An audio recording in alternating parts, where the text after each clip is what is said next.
Well, I'm now joined by Mariam Dag, who is a volunteer with the International Solidarity Movement. She was with Aysenur when the shooting took place in Nablus. Fantastic to have you with us. First of all, Mariam, our condolences to you. Mariam, just run us through what happened when you were with Aysenur when she was killed by the Israeli military in Nablus. What did you see? Yeah, sure. Thank you for having me. So as you said, today a group of Aysenur joined the weekly Friday demonstration in Beta. And when we got to the hill opposite this illegal, this Israeli settlement that Palestinians are protesting, there was already Israeli army outside the garden. At noon, prayer, Palestinians started praying.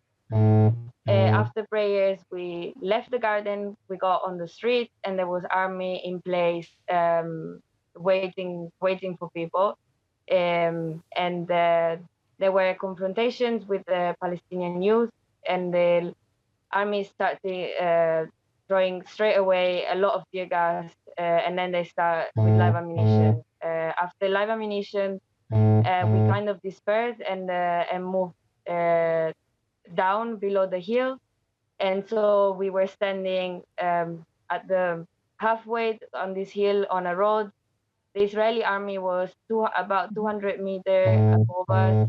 There were soldiers in the street near a jeep. And there was also a sniper placed on the rooftop of a Palestinian home. Me and other activists were standing on the street, clearly visible to the Israeli army. Nothing was happening. It was a bit of a standoff, and Aysenur was slightly behind in the olive field. She was next to an olive tree with another activist, again visible and away from, there were a group of Palestinians a bit farther away. And at some point, it was quiet, and we just, so I heard two live ammunition. One of them hit a metal object and then bounced and injured a Palestinian. And the other one was directed to Aysenur's head. And this was an intentional killing. She was shot right in the head when she was clearly visible to the army. We were standing, we were not doing anything. The Israeli army were the only people that were carrying weapons.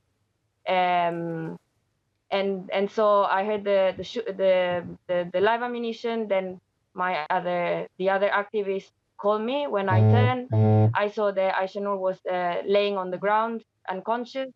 And then I ran towards there, and I saw that there was blood coming out of her head.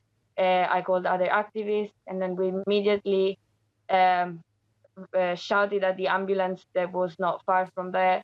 And the ambulance put her inside, and we transported her to a clinic in Beta, and from there to an hospital in Nablus. She was unconscious, but she had pulse. And then at the hospital in Nablus, they tried to resuscitate her, but she died there around 2:30. Yeah, this very is sad this is indeed. Mariam, yeah. Mariam, you said that this was intentional. Why do you think Aysenur was killed on purpose? And did you see who did it? We know I didn't see who shot the bullets, because the army was, as I said, about 200 meters, and this came completely out of the blue. But the bullet, we hear it coming from the direction of the army, and we were in clear sight of the army. We were just standing there.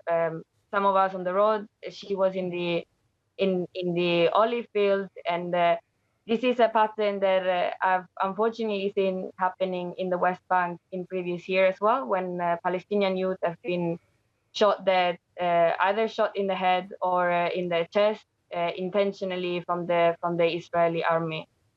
Mm-hmm. Mm-hmm. Mariam, we know that this is not the first time the Israeli military have killed activists and even American activists from the international solidarity movement that you're part of. And of course, there was the killing 2 decades ago of Rachel Corrie, and the US has called for an investigation into Aysenur's killing. Do you expect justice? Sadly, no. This is happening, and there's been 17 Palestinian murdered by the Israeli army before Aysenur on that same hill by the same forces in the last 3 years. People that were peacefully protesting against the colonization of their land, and before them, many more thousands of Palestinians in the West Bank. There is a genocide going on in Gaza, and the Israeli government is just acting as with impunity for decades, with the support of Western and not only Western governments. So no, I haven't got any faith on authorities. Mm-hmm. And Mariam, you said that you and Ayşegul, when you went out, you were clearly visible. What were you wearing? How could this have been avoided?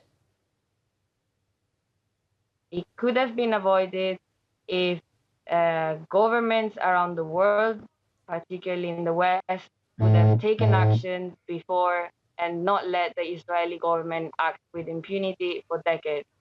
We were on civilians on normal clothes.